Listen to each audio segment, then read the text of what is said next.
Bonjour, dans ce cours sur les simulations interactives, je vais vous expliquer comment on rend des molécules et des modèles moléculaires plus palpables. C'est un peu comme ce que faisait Linus Pauling que vous voyez ici.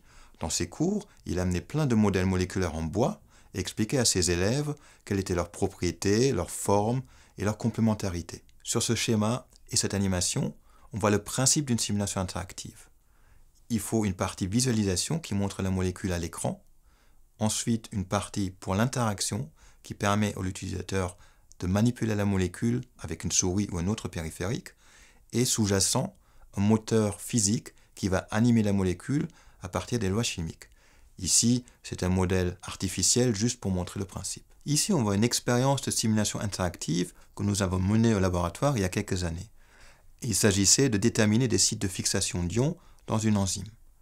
On voit sur l'image l'utilisateur qui interagit avec ce qu'on appelle un bras haptique pour déplacer l'ion dans l'enzyme. La vidéo montre également en action qu'est-ce qui se passe. L'avatar va être déplacé par l'utilisateur, accroche l'ion et le déplace dans la structure. La flèche indique ceci.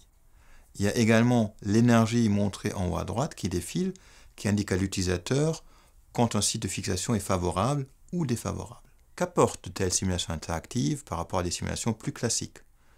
D'une part, elles sont plus faciles et rapides à mettre en œuvre. Elles permettent à l'utilisateur d'interagir, d'intervenir directement sur ce qui se passe dans la simulation. Et elles donnent un retour immédiat, intuitif, du comportement du système étudié.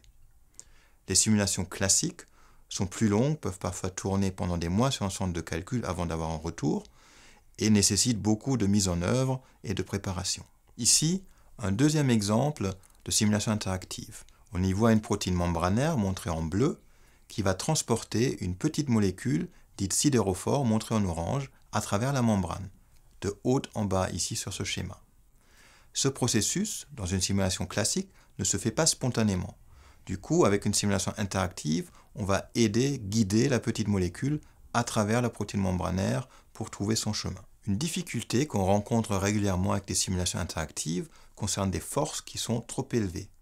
Pour contourner ce problème, on peut effectuer une première simulation interactive de référence pour déterminer un premier chemin, qu'on peut ensuite rejouer dans une simulation classique, plus longue, sur laquelle on peut toujours encore intervenir interactivement pour corriger ou modifier ce chemin initial. Pour résumer, quels sont les avantages des simulations interactives? Nous avons vu ensemble qu'on peut les utiliser pour générer des hypothèses sur des modèles moléculaires, ainsi que pour explorer des événements rares qui ne se produiraient pas spontanément dans une simulation classique. On peut également facilement construire des modèles moléculaires. De notre point de vue, ces simulations interactives permettent d'introduire l'expertise humaine dans le processus de modélisation et de partager facilement les propriétés d'une molécule avec d'autres personnes.